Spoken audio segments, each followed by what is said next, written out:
فرما دیجیے بے شک وہ موت جس سے تم بھاگتے ہو، حقیقت یہ ہے کہ وہ تمہیں ملنے والی ہے۔ پھر تم سب کچھ جاننے والے عالم الغیب والشہادہ کی طرف لوٹائے جاؤ گے، تو وہ تمہیں بتائے گا جو کچھ تم کیا کرتے تھے۔ یہ حقیقت ہے کہ ہم میں سے ہر کسی نے مرنا ہے، اور یہ بھی حقیقت ہے کہ اللہ تعالیٰ کو اپنی زندگی کا حساب دے گا۔ ان دو باتوں سے کوئی شخص اتفاق کرے یا اختلاف کرے، مانے یا نہ مانے، لیکن حقیقت یہی ہے کہ موت ہے اور پھر موت کے بعد حساب کتاب ہے۔ بحیثیت مسلمان ہمارا ان دونوں باتوں پر ایمان ہے کہ مرنا ہے اور مرنے کے بعد اللہ تعالیٰ کے سامنے پیشی ہوگی۔ کامیابی کی صورت میں جنت ہے اور ناکامی کی صورت میں جہنم ہے۔ مگر افسوس اس بات کا ہے کہ ہم مسلمان جو ان باتوں پر ایمان رکھتے ہیں اور پختہ یقین رکھتے ہیں، اس سب کچھ کے باوجود ہم غفلت کی نیند سوئے ہوئے ہیں، اپنی اس غفلت سے باہر نکلنا ہی نہیں چاہتے، اپنی موت کے لیے، قبر کے لیے، حشر نشر کے لیے کوئی تیاری نہیں کر رہے۔ یہ بالکل بے وقوفی اور بے عقلی ہے کہ انسان اپنی موت کو بلا دے اور موت کے لیے کوئی تیاری نہ کرے۔ سمجھداری کا تقاضا یہ ہے کہ جب اس بات کا یقین ہے کہ مرنا ہے اور مرنے کے بعد حساب کتاب کا مرحلہ ہے، تو پھر اس کی تیاری کی جائے دنیا کے لیے۔ یہ سمجھداری اور عقل مندی ہے۔ مجھے آپ بتائیں اس طالب علم کے متعلق، اس اسٹوڈنٹ کے بارے میں جسے یہ معلوم ہے کہ میرا امتحان سر پر ہے،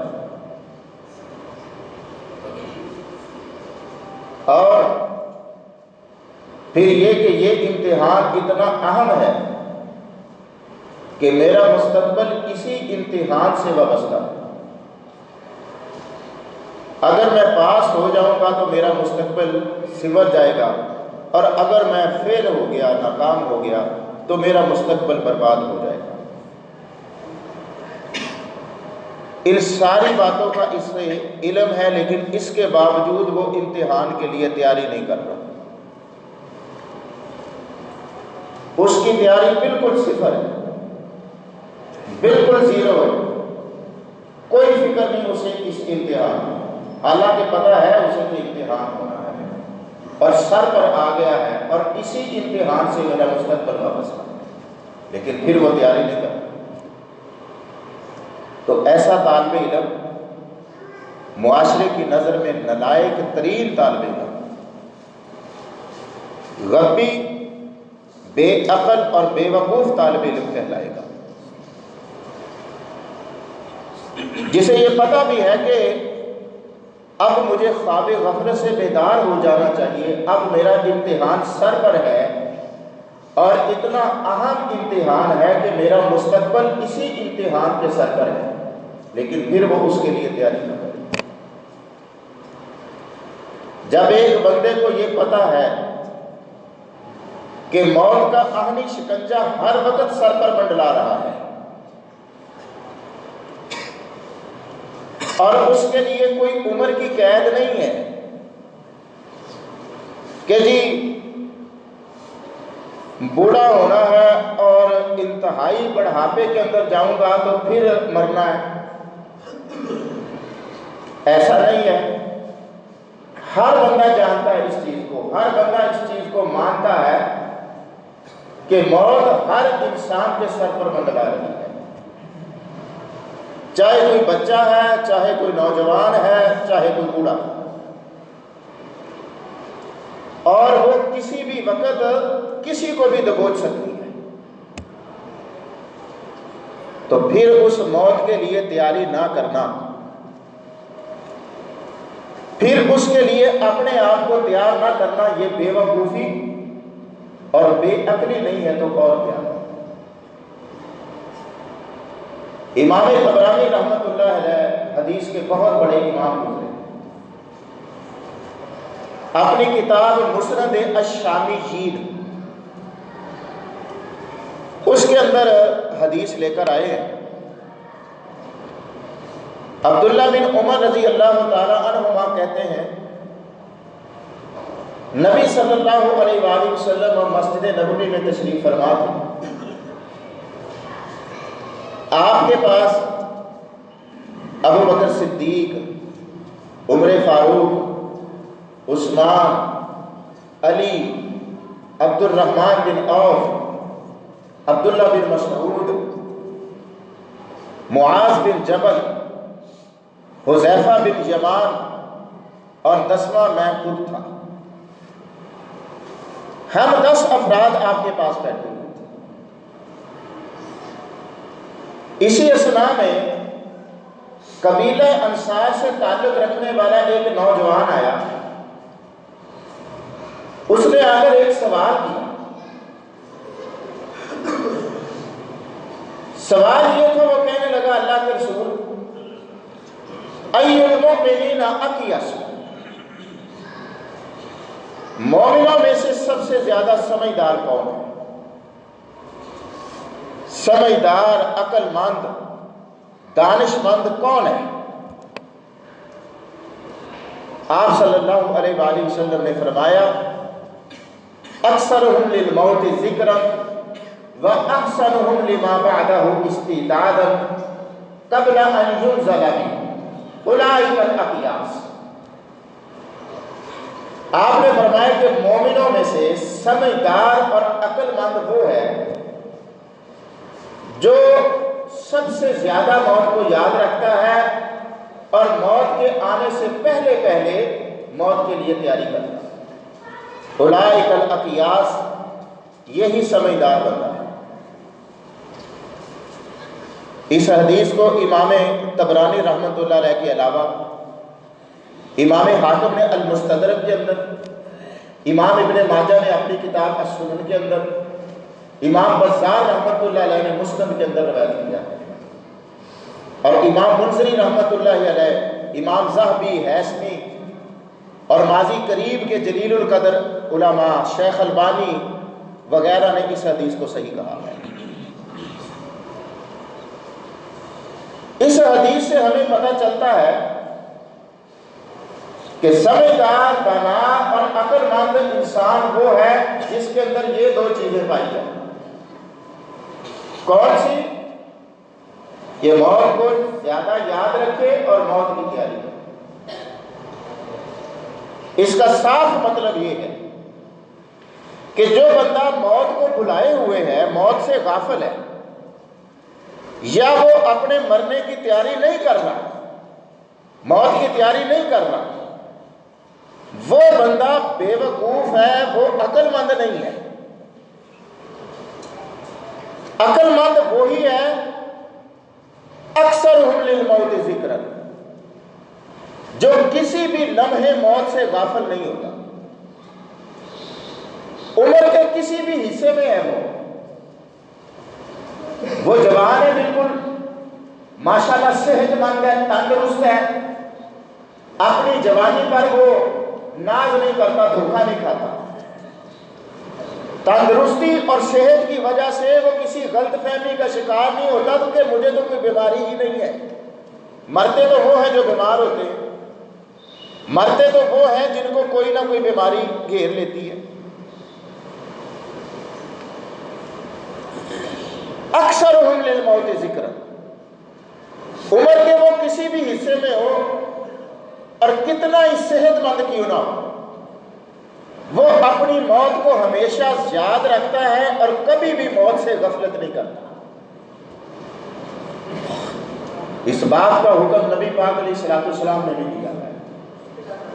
امام ابن ماجہ رحمۃ اللہ علیہ السنن کے اندر روایت لے کر آئے ہیں، حضرت ابو ہریرہ رضی اللہ تعالی عنہ فرماتے ہیں رسول اللہ صلی اللہ علیہ وآلہ وسلم نے فرمایا اکثروا ذکر حاضم اللذات، لذتوں کو توڑ دینے والی جو چیز ہے اس کو سب سے زیادہ یاد کرو، یعنی موت۔ موت ایک ایسی چیز ہے جو لذتوں کو توڑ دیتی ہے، لطف اور سرور اور زندگی کے مزے کو ختم کر دیتی ہے، جو خوشیوں کو غمی کے اندر بدل دیتی ہے، ہنسی کو رونے میں تبدیل کر دیتی ہے۔ پاک پیغمبر علیہ السلام نے فرمایا اکثروا ذکر حاضم اللذات، لذتوں کو توڑ دینے والی یہ جو چیز موت ہے اس کو زیادہ سے زیادہ یاد رکھو، معنی یہ کہ کبھی بھی اس سے غافل نہ ہو۔ جو بندہ موت سے غافل ہو گیا ہے نا وہ تو سمجھدار ہی نہیں ہے۔ سمجھدار اور عقل مند وہ انسان ہے جو موت کو ہمیشہ یاد رکھتا ہے۔ لیکن افسوس کے ساتھ کہنا پڑتا ہے کہ ہمارا مسلمانوں کا حال یہ ہے فی زمانہ، ہم اپنے آنکھوں سے دیکھتے نہیں ہیں سب کچھ۔ آئے دن کتنے لوگ دنیا چھوڑ رہے ہیں، کتنے نوجوان دنیا سے جا رہے ہیں، کتنے بچے موت کا شکار ہو رہے ہیں۔ ہم خود ہمارے عزیز و اقارب کتنے ہیں جو موت کے منہ میں جاتے ہیں، اپنے ہاتھوں سے دفناتے ہیں، ان کی چارپائی اٹھاتے ہیں، ان کو قبر میں رکھتے ہیں، ان کے اوپر مٹی ڈالتے ہیں۔ لیکن غفلت کا یہ عالم ہے کہ ہم زبان حال سے یہ کہہ رہے ہوتے ہیں کہ مرنا صرف اسی نے تھا، ہم نے نہیں مرنا۔ ہمارا عمل زبان کال سے نہیں کہتے، زبان حال سے ہمارا عمل یہ بتا رہا ہوتا ہے کہ یہ جو مر گیا ہے صرف اسی نے مرنا تھا، ہمیں بے فکر ہے موت سے، ہمیں نہیں موت میں آنا۔ ہم یہ سوچ رہے ہیں۔ نبی پاک علیہ السلام نے فرمایا ہے کہ موت سے کبھی بھی غفلت نہ برتو۔ وہ موت جو خوشیوں کو غمیوں میں بدل دیتی ہے، جو ہنسی کو رونے میں تبدیل کر دیتی ہے، جو لذتوں کو خاک میں ملا دیتی ہے، اس موت کو ہمیشہ یاد رکھو۔ اور پھر یہی پر نہیں، نبی پاک علیہ السلام نے تو رؤوف الرحیم نبی ہے، اپنی امت کی بھلائی چاہتے ہیں، ہر ایسے عمل کی طرف نشاندہی کرتی ہے جو عمل امت کے لیے مفید تھا، جس کے لیے خیر اور بھلائی تھا۔ انسان ہے اور یہ دنیا ہے، اور دنیا کیا ہے؟ اللہ انما الحیات الدنیا لعب ولہو، کھیل تماشا ہے۔ دنیا کیا ہے؟ زُيِّنَ لِلنَّاسِ حُبُّ الشَّهَوَاتِ مِنَ النِّسَاءِ وَالْبَنِينَ وَالْقَنَاطِيرِ الْمُقَنطَرَةِ مِنَ الذَّهَبِ وَالْفِضَّةِ وَالْخَيْلِ الْمُسَوَّمَةِ وَالْأَنْعَامِ وَالْحَرْثِ ذَلِكَ مَتَاعُ الْحَيَاةِ الدُّنْيَا وَاللَّهُ عِندَهُ حُسْنُ الْمَآبِ۔ یہ دنیا کیا؟ میرے گھر بار والے ہوں، میرے بیٹے ہوں، میرا بینک بیلنس ہو، میرے پاس اعلیٰ قسم کی سواری اور گاڑیاں ہوں، میرے پاس خزانے ہو، سونا چاندی ہو، رب فرماتا نہیں یہ دنیا، یہ بتائے چند روزہ۔ انسان ہے، ان چیزوں کے اندر مگن ہو جاتا ہے، ان چیزوں کی محبت کے اندر گرفتار ہو جاتا ہے۔ نقصان یہ ہوتا ہے کہ جب ان چیزوں کی محبت میں آ جاتا ہے نا تو پھر دل موت سے غافل ہو جاتا ہے، پھر مرنے کے لیے دل نہیں کرتا، اس طرف ذہن جاتا ہی نہیں ہے کہ میں نے مرنا ہے۔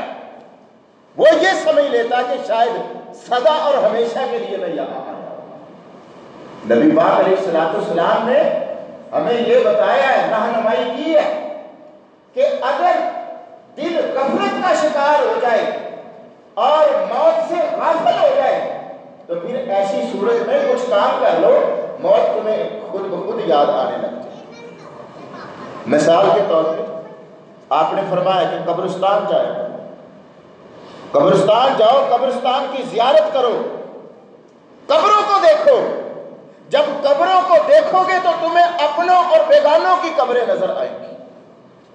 قبروں کو دیکھو گے تمہیں ان نوجوانوں کی قبریں بھی نظر آئیں گی جو کہا کرتے تھے کہ ہم نے کل نماز شروع کر لی، جو کہا کرتے تھے کہ جب بوڑھے ہوں گے تو نماز پڑھا کریں گے، جو کہتے تھے ان لوگوں کی بھی قبریں نظر آئیں گی جو کہتے تھے کہ شاید ہم نے یہاں سدا اور ہمیشہ رہنا۔ اپنے عزیزوں اقارب کی قبریں نظر آئیں گی۔ جب قبریں نظر آئیں گی نا ان کی قبروں کو دیکھو گے تمہیں اپنی بھی قبر یاد آ جائے گی۔ قبرستان جانے کے دو مقصد ہیں، دو مقصد ہے قبرستان جانے کے۔ ایک مقصد یہ ہے کہ وہاں جا کر ان کے لیے دعا کرنا جو فوت ہو رہے ہیں۔ ویسے تو دعا آپ جہاں بھی کریں گے آپ کی دعا ان کے حق میں قبول ہوگی، اور آپ کی دعا جو ہے یہ فوت شدگان کے لیے بہترین تحفہ ہے۔ آج لوگ سمجھتے کہ شاید قرآن خوانی کریں گے، شاید جمعرات کو مولوی صاحب کو روٹی دیں گے، یا شاید برسی کریں گے تو یہ ان کے لیے تحفہ، اس کا ان کو اجر و ثواب ملتا ہے۔ اللہ کی قسم اٹھا کر کہتا ہوں یہ سب چیزیں رسوم ہے اور بدعت ہے۔ اگر یہ ٹھیک ہوتا اور ان سے فوت ہونے والے کو کوئی فائدہ ملتا نا تو حضرت محمد الرسول اللہ صلی اللہ علیہ وسلم ضرور یہ کام بتا کر جاتے۔ آپ ضرور بتاتے کہ جب کوئی فوت ہو جائے نا تو دوسرے دن خود خوانی کیا کرو، اور 7ویں دن ساکا کیا کرو، 40ویں دن 40واں کیا کرو، سال بعد برسی کیا کرو، جمعرات کی جمعرات روٹی دیا کرو، اس سے اس کو فائدہ ہوتا ہے۔ لیکن نبی پاک علیہ السلام کی ساری زندگی، سیرت کی کتابیں اٹھا لو، حدیث کی کتابیں اٹھا لو، نہ خود یہ عمل کیا، نہ صحابہ کو حکم دیا، اور نہ ہی صحابہ کرام میں سے کسی نے ایسا کیا۔ اس کا کوئی فائدہ نہیں ہوتا۔ آپ جب ہاتھ اٹھا کے دعا کرتے ہیں نا اپنے والدین کے لیے دعا کرتے ہیں کہ ربی جعلنی مقیم الصلاۃ ومن ذریتی ربنا وتقبل دعاء ربنا اغفر لی ولوالدی وللمؤمنین یوم یقوم الحساب۔ پروردگار میرا والد، میرا باپ تیری بارگاہ میں پہنچ چکا ہے تو اس کی بخشش فرما۔ آپ کی یہ دعا، اللہ اکبر، نبی پاک علیہ السلام نے فرمایا ہے کہ بندے کا مرنے کے بعد قبر میں ایک درجہ بلند کر دیا جاتا ہے۔ بندہ کہتا پروردگار میرے تو اعمال جو میں نے کیے مجھے پتا ہے، ان کا تو جو کچھ مجھے ملنا تھا مل گیا ہے، لیکن یہ جو ایکسٹرا طور پر ایک درجہ میرا اونچا کیا گیا ہے اس کی کیا وجہ ہے؟ اللہ کی طرف سے آگاہ کیا جاتا کہ تیرے بیٹے نے، تیری بیٹی نے تیرے لیے دعائے مغفرت کی ہے، اس کی وجہ سے تیری قبر کے اندر تیرا درجہ بلند کیا ہے۔ قبرستان جائیں، دعا جہاں بھی کریں گے ان کے حق میں آپ کی دعا بہترین تحفہ، لیکن قبرستان جا کے دعا کریں یہ بھی سنت ہے نبی پاک علیہ السلام۔ اور قبرستان جانے کا دوسرا مقصد کیا ہے؟ اپنی آخرت یاد کرنا، اپنی موت یاد کرنا۔ ابو ہریرہ رضی اللہ تعالی عنہ فرماتے ہیں اللہ کے پاک پیغمبر علیہ الصلوۃ والسلام اپنی والدہ کی قبر پر تشریف لائے، فبکا وابکا حولہ، آپ خود بھی رو پڑے وہاں پر آ کر، اور جو آپ کے ساتھ آپ کے صحابہ تھے ان کو بھی آپ نے رلا دیا۔ آپ کے آنسوؤں کو دیکھ کر آپ کے جو صحابہ تھے وہ بھی اپنے آنسوؤں پر قابو نہ رکھ سکے۔ پھر آپ نے فرمایا کہ میں نے رب تعالیٰ سے اجازت طلب کی تھی اپنی والدہ کے لیے بخشش کی، رب نے مجھے اجازت نہیں دی۔ پھر میں نے اجازت مانگی کہ مجھے قبرستان کی زیارت کی، اپنی والدہ کی زیارت، قبر کی زیارت کی اجازت دے دی جائے، تو اللہ تعالیٰ نے مجھے اجازت دی۔ فزور القبور تذکرکم الموت، تم بھی قبرستان جایا کرو، قبرستان کی زیارت کیا کرو، تذکرکم الموت، تمہارا قبرستان جانا یہ تمہیں اپنی موت یاد ہے، قبرستان جانے سے تمہیں اپنی موت یاد ہے۔ وقت نکال کر شہر خموشہ کا راؤنڈ کیا کرو، دورہ کیا کرو، اپنی مصروفیات کو سمیٹ کر ہفتے کے اندر ایک آدھا دن، یا جس وقت سمجھو کہ دل کے اوپر غبار پڑا ہوا ہے، عبادت کرنے کے لیے جی نہیں چاہ رہا، نیکی کی طرف آنے کے لیے دل نہیں کرتا، مرنے کے لیے دل نہیں کرتا، ایک آدھا دن قبرستان کے لیے چلے جایا کرو، کچھ وقت نکال کر قبرستان کی زیارت کیا کرو، تذکرکم الموت، تمہیں اپنی موت یاد آئے۔ ہمیں جو قبرستان جانے کی رسول اللہ صلی اللہ علیہ وسلم نے دعا سکھائی ہے وہ کیا دعا ہے؟ اس میں بھی یہی پیغام اور یہی میسج ہے کہ تمہیں موت یاد آئے گا۔ دعا کیا ہے؟ السلام علیکم اہل الدیار من المؤمنین والمسلمین وَإِنَّا إِن شَاءَ اللَّهُ بِكُمْ لَلَاحِقُونَ أَسْأَلُ اللَّهَ لَنَا وَلَكُمُ الْعَافِيَةَ۔ مسلم شریف حدیث نمبر 975۔ السلام علیکم اہل الدیار، اے اس شہر خموشہ کے باسیوں، مومنوں اور مسلمانوں، تم پر سلام کی ہو۔ وَإِنَّا إِن شَاءَ اللَّهُ بِكُمْ لَلَاحِقُونَ، ہم انشاءاللہ تمہارے پاس آنے والے ہیں۔ اِنَّا إِن شَاءَ اللَّهُ بِكُمْ لَاحِقُونَ، کیا ہوا اگر موت نے ہمارے اور تمہارے درمیان دوریاں ڈال دی ہیں؟ کیا ہوا کہ اگر تم پہلے آ گئے ہو یہاں پر ہم سے اور ہم دنیا میں ہیں؟ کوئی بات نہیں، بِكُمْ لَلَاحِقُونَ، تمہارے پیچھے پیچھے چلے آ رہے ہیں ہم بھی، زندگی کا پہیہ گھوم رہا ہے، وقت گزر رہا ہے بڑی تیزی کے ساتھ، تمہارے پیچھے پیچھے ہم چلے آ رہے ہیں۔ اسأل اللہ لنا ولکم العافیۃ، ہم اپنے لیے بھی اور تمہارے لیے بھی رب العزت سے عافیت کا سوال کرتے ہیں۔ جو دعا سکھائی گئی ہے قبرستان جانے کی، کیا اس کے اندر درس ہے؟ اس کے اندر کیا بات سمجھائی گئی ہے؟ دعا بھی ہے اور ساتھ ساتھ یہ بھی سمجھایا جا رہا ہے کہ تم جو آج دنیا کے اندر رہ رہے ہو نا، یہ عارضی ہے، یہ ختم ہونے والا سب کچھ، ان کے پیچھے پیچھے تم بھی۔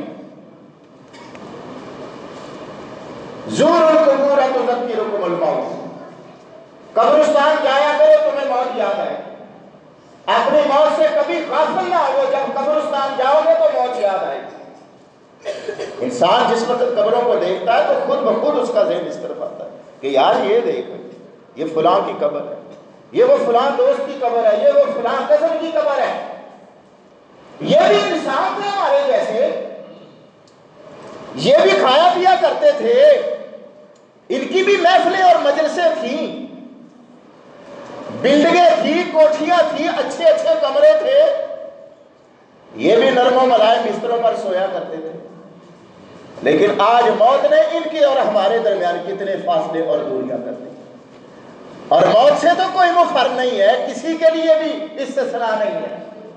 اگر آج یہ یہاں پر آ گئے ہیں تو ہم بھی ان کے پیچھے پیچھے آنے والے ہیں۔ یہ بھی انسان تھے ہماری طرح کے، ایسا نہیں ہے کہ یہ انسان نہیں تھے اس لیے موت کے شکنجے میں آ گئے ہیں اور ہم انسان ہیں اور ہم موت سے بچ سکتے ہیں، ایسا نہیں۔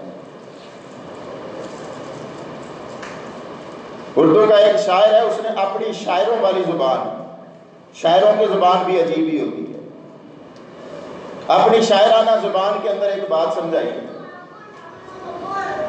کہیں گزر رہا تھا، جا رہا تھا، شام کا وقت تھا، قبرستان کے پاس سے گزرا، کسی کی بوسیدہ قبر اور ہڈیاں نظر آئی تو ذہن کے اندر ایک خیال آیا، تخیل آیا، اسی ذمن میں شعر کہہ دیا۔ کہتا ہے میں نکلا شام شہر کو، دل میں کچھ ارمان تھی، ایک طرف تھی سبز جھاڑیاں، ایک طرف ٹوٹے قبرستان تھی، پاؤں تلے ایک ہڈی پڑی جس کے یہ بیان تھے، سنبھل کر چل اے چلنے والے، کبھی ہم بھی انسان تھے، کبھی ہم بھی انسان ہوا کرتے تھے، کبھی ہماری بھی زندگی تھی، کبھی ہمارے بغیر بھی محفلیں نہیں سجا کرتی تھی، کبھی ہماری بھی دنیا والے ضرورتیں محسوس کیا کرتے تھے، لیکن آج موت نے کتنی دوریاں ڈالی، سنبھل کر چلنے والے، کبھی ہم بھی انسان تھے۔ آپ نے فرمایا کہ قبرستان جائے گا۔ اسی طرح ایک اور عمل آپ نے بتایا، آپ نے فرمایا کہ مریضوں کی عیادت کیا کرو، بیماروں کی خبرگیری کیا کرو، ان کی تیمارداری کیا کرو، تمہیں اپنی موت اور اپنی آخرت یاد آئے گی۔ امام بخاری رحمۃ اللہ علیہ اپنی کتاب الادب المفرد کے اندر حدیث کو لے کر آئے، نبی رحمت صلی اللہ علیہ وآلہ وسلم نے فرمایا کہ عود المریض تذکرکم الآخرہ، مریضوں کی عیادت کیا کرو، ان کی تیمارداری کیا کرو، تمہیں اپنی آخرت یاد آئے گی۔ مریض کی عیادت کرنا یہ تو ایک ویسے بھی ایک مسلمان کا دوسرے مسلمان پر حق ہے، لیکن اس کے جو فوائد ہیں، جو ثمرات ہیں، ان میں سے ایک فائدہ یہ بھی ہے، رسول اللہ صلی اللہ علیہ وآلہ وسلم نے فرمایا کہ تمہیں اپنی موت یاد ہے۔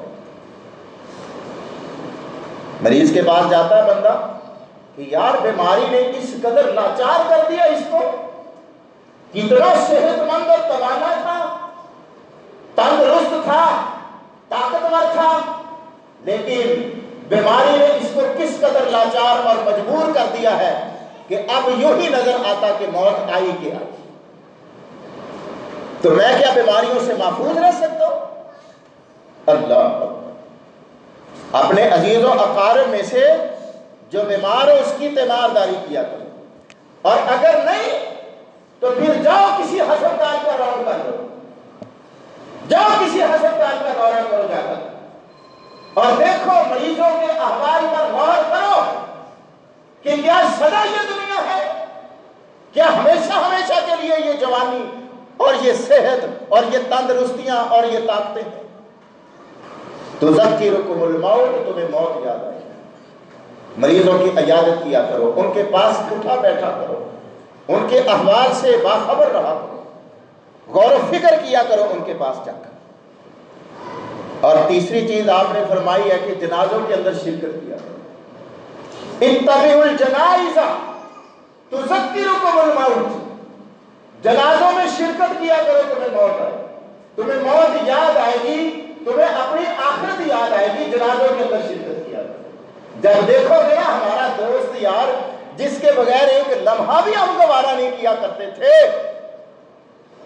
اللہ ماں جی عائشہ رضی اللہ تعالی عنہا اپنے بھائی عبد الرحمن بن عوف کی قبر پر آئیں، وہاں آ کر انہوں نے ایک شعر پڑھا، کُلَّا کَنَدَمَ جَزِیمَةَ حِقْبَةٍ حَتَّى قِيلَ لَن يَتَصَدَّقَا فَلَمَّا تَفَرَّقْنَا كَأَنِّي وَمَالِكٌ لَمْ نَبِتْ لَيْلَةً مَعَ أَبَدًا۔ کوئی شاعر تھا، جزیمہ بادشاہ کا ایک شاعر تھا، اس کی اپنے بادشاہ کے ساتھ بڑی دوستی تھی، اور اور دوستی کی یہ مثالیں تھی، پیار اور محبت کی دنیا کے اندر یہ مثالیں تھی کہ یہ کبھی جدا نہیں ہوں گے۔ لیکن جب ان میں سے فوت ہو گیا، جدائی ہو گئی، موت نے جو ہے نا آ کر دبوچ لیا بادشاہ کو، تو شاعر نے کہا کہ فَلَمَّا تَفَرَّقْنَا كَأَنِّي وَالِدًا لَمْ نَبِتْ لَيْلَةً مَعَ أَبَدًا۔ جب بھی موت نے ہمارے درمیان جدائیاں ڈالی تو ایسا لگتا تھا کہ ہم ایک رات بھی اکٹھے نہیں رہے۔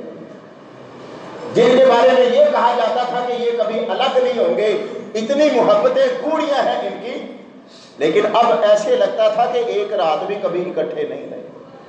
جب اپنے پیاروں کا، اپنے عزیزوں کا، اپنے دوست احباب کی چارپائی کے ساتھ چلو گے، اس کو کندھا دو گے نا اور پڑھو گے اللہم اغفر لحینا و میتنا، تمہیں اپنی موت یاد آئے گی، تذکرکم الآخرہ، تمہیں اپنی آخرت یاد آئے گی، موت یاد آئے گی۔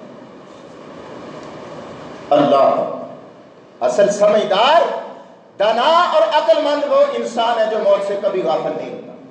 نبی پاک علیہ السلام نے فرمایا اکثرہم للموت ذکرا، جو موت کو سب سے زیادہ یاد رکھتا ہے، اور دوسرا آپ نے فرمایا وَأَحْسَنُهُمْ لِمَا بَعْدَهُ اسْتِعْدَادًا، اور موت کے بعد کے جو مراحل ہیں ان کی اچھی طرح تیاری کرتا ہے۔ یہ دو خوبیاں ہوں گی تو وہ سمجھدار بنتا ہے جو موت کو یاد رکھتا ہے اور پھر اس کے لیے تیاری کرتا ہے۔ امام عبید اللہ بن عمیر رحمۃ اللہ علیہ تابعی ہیں، جلیل القدر تابعی ہیں، کئی صحابہ کرام سے ملاقات ہوئی۔ امام ابن ابی شیبہ رحمۃ اللہ علیہ اپنی کتاب المصنف کے اندر روایت لے کر آئے۔ امام عبید اللہ بن عمیر رحمۃ اللہ علیہ فرماتے ہیں کہ قبر کہتی ہے یبن آدم ماذا اعددت لی الم تعلم انی بیت الغربہ وبیت الوحشہ وبیت الظلمہ وبیت الدود۔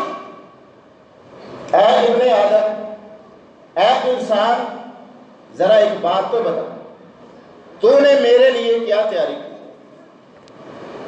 سوچ، غور کر، نظر دوڑا، اپنے اعمال کا جائزہ لے۔ ماذا اعددت لی، تو نے میرے لیے کیا تیاری کی ہے، اپنی قبر کے لیے کیا تیاری کی؟ الم تعلم انی بیت الغربہ، کیا تجھے یہ معلوم نہیں ہے کہ میں تنہائی کا گھر ہوں؟ میرے اندر صرف تو اکیلا ہوگا، تو ہوگا اور میں ہوگی، بس کوئی تیرا عزیز و قریب، کوئی تیرا رشتہ دار تیرے ساتھ نہیں ہوگا۔ اللہ، الم تعلم انی بیت الغربہ و بیت الوحشہ، کیا تمہیں یہ پتہ نہیں کہ میں وحشت کا گھر ہوں، و بیت الظلمہ اور اندھیر نگری ہوں، و بیت الدود اور کیڑے مکوڑوں کا گھر ہوں؟ کیا تجھے اس حقیقت کا نہیں پتا؟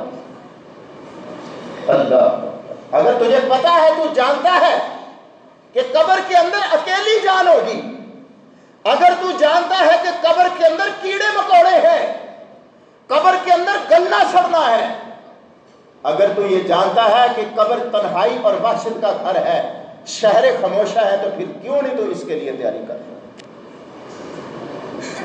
موت کی تیاری کریں، اور تیاری کیا موت کی؟ اللہ، سب سے پہلی چیز نماز کی پابندی کریں۔ نماز کے سلسلے میں میرے دوستوں کوئی غفلت نہ کرے، میرے بزرگوں نماز کے سلسلے میں کوئی غفلت نہیں، میری ماں اور بہنوں، میری بیٹیوں، نماز کے سلسلے میں کوئی غفلت نہیں۔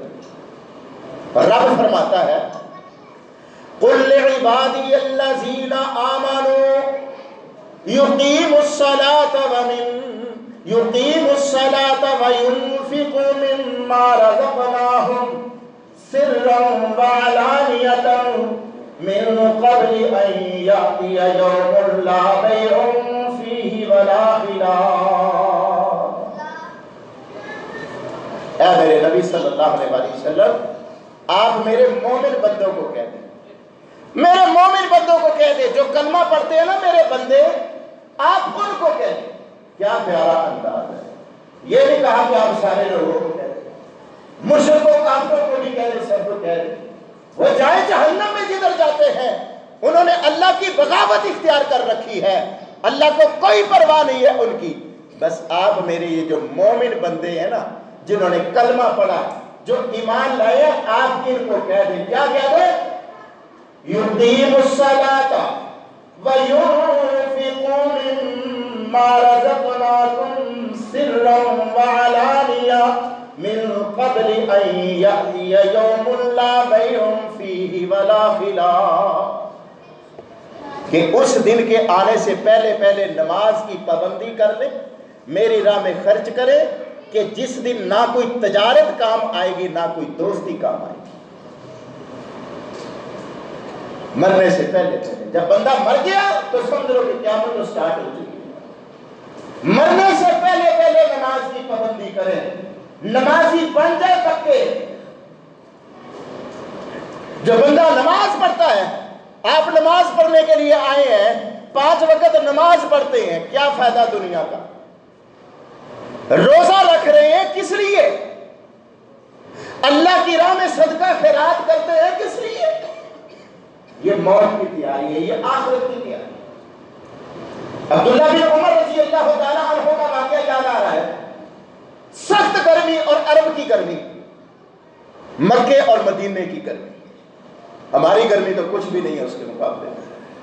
کسی سفر میں جا رہے تھے، دوپہر لگی ہوئی کڑاکے دار دھوپ پڑ رہی تھی، دیکھا ایک چھیڑو چرواہا بکریاں چرا رہا ہے۔ عبداللہ ابن عمر رضی اللہ تعالیٰ عنہ، دوپہر کا ٹائم تھا، اپنے خادموں کو کہا کہ یہاں پر دسترخوان لگاؤ، کھانا کھاتے ہیں۔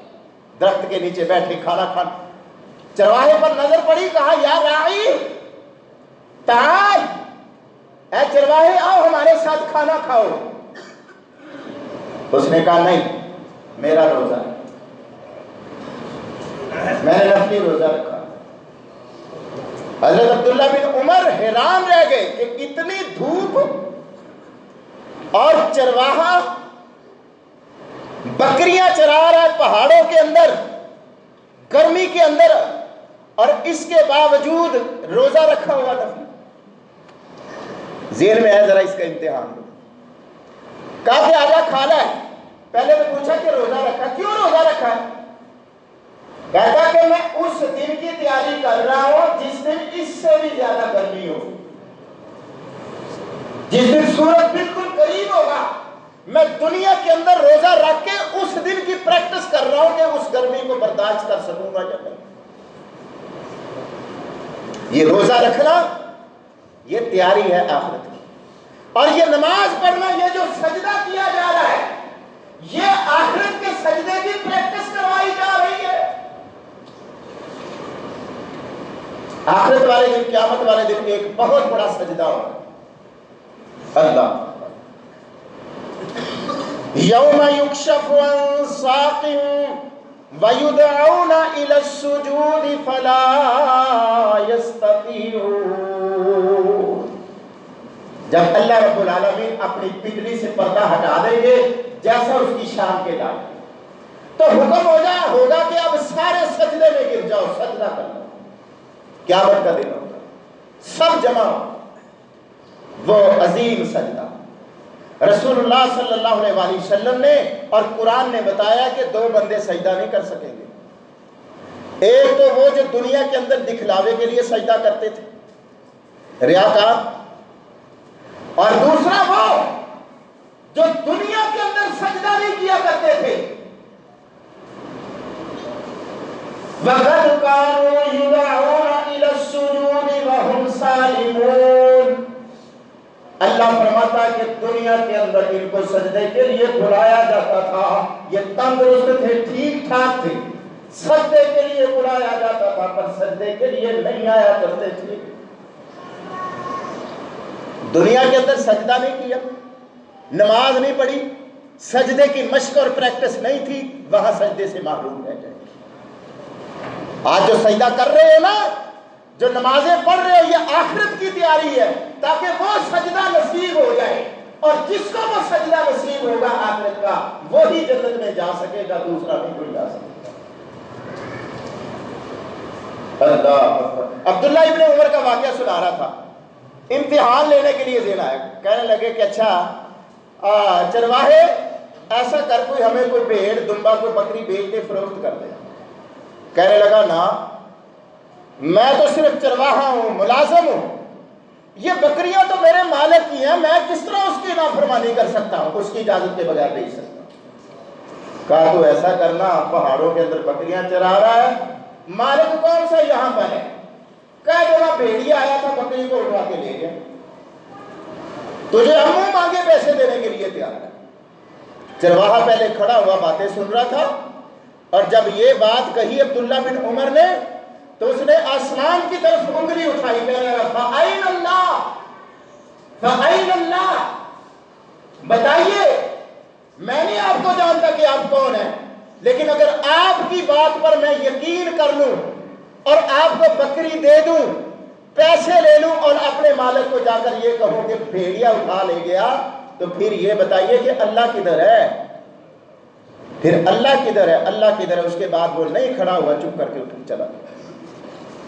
اللہ اکبر. نمازوں کی پابندی رکھیں, اور دوسری چیز اللہ کی راہ میں صدقہ خیرات کریں, توبہ استغفار کریں, اپنے گناہوں کی معافی مانگیں, گڑ گڑا کے رب تعالیٰ سے معافی مانگیں. اور چوتھی چیز یہ ہے, آپ جائزہ لیں اپنی زندگی کا کہ آپ نے کسی کے اوپر کوئی زیادتی تو نہیں کی, آپ نے کسی پر کوئی ظلم تو نہیں کیا. نبی پاک علیہ السلام نے فرمایا ہے کہ من کانت لہ مظلمۃ لأحد من عرضہ او شیء, کہ جس بندے نے کسی دوسرے پر کوئی ظلم کیا ہے, اس کی عزت کے سلسلے میں اس کی عزت پر حملہ کیا تھا, یا کسی بھی صورت میں دوسرے پر ظلم کیا تھا, وہ اس دن کے آنے سے پہلے یہاں دنیا کے اندر تلافی کرا لے, جس دن کوئی درہم و دینار نہیں ہوں گے, کوئی دوست احباب کام نہیں آئیں گے, اور اگر اس کے پاس کوئی نیکی ہوئی تو مظلوم کو وہ نیکی دے دی جائے گی, اور مظلوم کے گناہ لے کر اس پر ڈال دیے جائیں.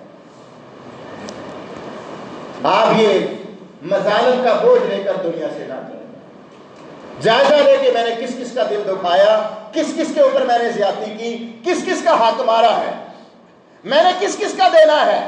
قرض کے سلسلے میں اپنا جائزہ لے کے کس کس کا دینا ہے, جلد از جلد اس کی تلافی کریں, اور قرض ہے تو جلد از جلد اس کی ادائیگی کریں. یہ ساری چیزیں جو ہے یہ موت کی تیاری ہی ہے, یہ آخرت کی تیاری ہے, اور ایسا شخص ہی سمجھدار ہے جو موت کو ہمیشہ یاد رکھتا ہے اور موت کی تیاری کرتا ہے. اللہ سے دعا ہے کہ اللہ تعالیٰ عمل کی توفیق عطا فرمائے. وآخر دعوانا الحمدللہ رب العالمین.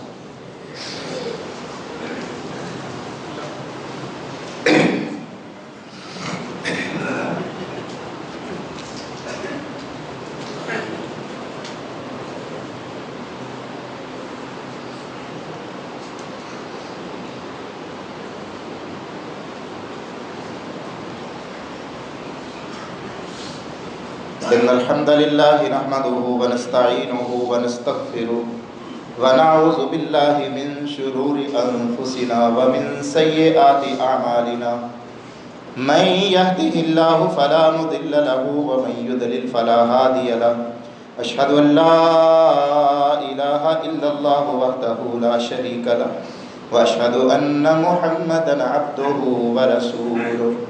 ربنا ظلمنا أنفسنا وإن لم تغفر لنا وترحمنا لنكونن من الخاسرين. ربنا آتنا في الدنيا حسنة وفي الآخرة حسنة وقنا عذاب النار. سبحان ربك رب العزة عما يصفون وسلام على المرسلين والحمد لله رب العالمين.